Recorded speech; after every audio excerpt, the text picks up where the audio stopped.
Yes students, अभी हमने जो चैप्टर पढ़ा है भाषा, बोली, लिपि और व्याकरण, आज हम हम उस चैप्टर का अभ्यास करेंगे। देखिए हमारा है सही विकल्प पर सही का निशान लगाएं।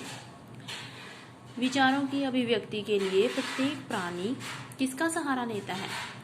अभी मैंने आपको चैप्टर में समझाया था कि विचारों की अभिव्यक्ति के लिए प्रत्येक प्राणी संकेत और ध्वनियों का सहारा लेता है।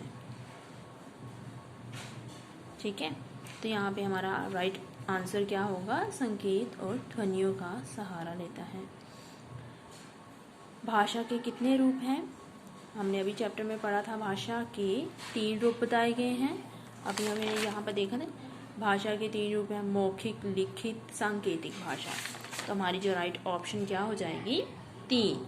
भाषा के कितने रूप हैं? 3। ऐसे पंजाबी भाषा को कौन सी लिपि में लिखा जाता है? और हमें पता है हिंदी की भाषा जो है वो हिंदी की लिपि जो है वो देवनागरी है, उर्दू की अरबी फारसी है। ठीक है, जो इंग्लिश है, अंग्रेजी है, उसकी रोमन है। तो पंजाबी की लिपि क्या होगी? गुरमुखी लिपि। नेक्स्ट है शिक्षित समाज कैसी भाषा का प्रयोग करता है? शिक्षित समाज मानक भाषा का प्रयोग करता है। मैंने आपको अभी जब ऊपर बोली और मानक भाषा वाला कॉन्सेप्ट पढ़ाया था और उसमें मैंने आपको बताया था, देखिए शिक्षित समाज मानक भाषा का इस्तेमाल करता है। तो हमारी राइट जो ऑप्शन है वो क्या होगी? मानक भाषा। शिक्षित समाज कैसी भाषा का प्रयोग करता है? मानक भाषा का। नेक्स्ट देखिए हमारे है सही वाक्य के सामने सही तथा गलत वाक्य के सामने गलत का चिन्ह लगाना है। भाषा का मौखिक रूप स्थायी होता है? गलत। भाषा का मौखिक रूप स्थायी नहीं होता है, अस्थायी होता है। लिखित रूप स्थायी होता है। तो हमारा ये आंसर जो है वो गलत है। कैसे गलत है? क्योंकि हम एक पल में कुछ बोल रहे हैं, दूसरे पल हम कुछ बोल सकते हैं कि ये जो हमने बात कह दी वो हमारी परमानेंट नहीं है ना।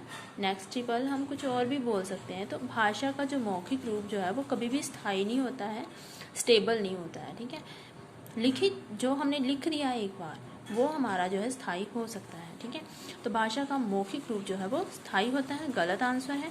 पंजाबी भाषा गुरमुखी लिपि में लिखी जाती है, सबको पता है। यस, सही। किसी क्षेत्र विशेष में बोली जाने वाली मौखिक भाषा बोली कही जाती है। मैंने आपको बताया था किसी भी क्षेत्र में बोली जाने वाली जो मौखिक भाषा है वो बोली कही जाती है। लिखित साहित्यिक बोली मानक भाषा कही जाती है। सही।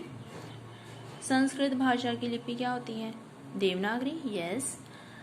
सांकेतिक भाषा में ध्वनियों का प्रयोग होता है। गलत। सांकेतिक भाषा में तो हम सिर्फ इशारा ही करते हैं ना, इशारा करके अपनी बात को समझाना होता है, संकेत करके बात को समझाना होता है। तो ठीक है कि सांकेतिक भाषा में ध्वनियों का प्रयोग होता है। गलत आंसर है। हिंदी भाषा की लिपि देवनागरी है, सही आंसर है। आगे शुद्ध शब्द को चुनकर गोला लगाइए। तो आपने इसमें से देखना है कि लिखित जो शब्द है वो कौन सा सही है? दिस वन या दिस वन? ये वाला लिखित। ल को छोटी, ख को छोटी, त लिखित। लिखित शब्द जो है ये वाला सही होगा। व्याकरण कौन सा सही है? व्याकरण नहीं होता है, व्याकरण होता है।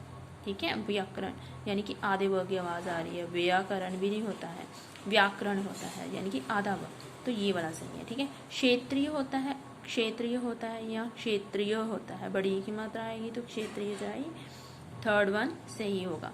भाषा, ये वाला भाषा सही होगा। ये तो भाषा लिखा हो, ये भाषा लिखा हो, तो भाषा ये वाला वर्ड जो है सही होगा।